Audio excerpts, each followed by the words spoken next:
Assalamu alaikum guys. Today we discuss the topic the if statement.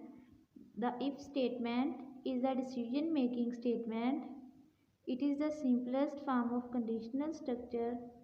It is used to execute or skip a statement or a set of statements by checking a condition.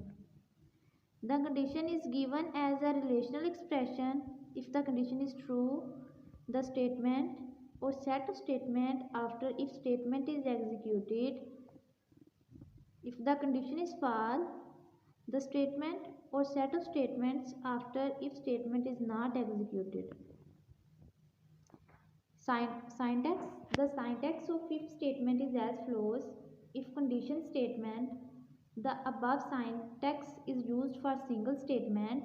A set of statement can also be made conditional.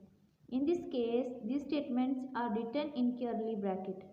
The set of statement is also called compound statements. The syntax for compound statement in if statement is as follows. If condition, statement 1, statement 2 and statement n. Now see the flow chart. Condition, these statements. The if statement as shown in figure.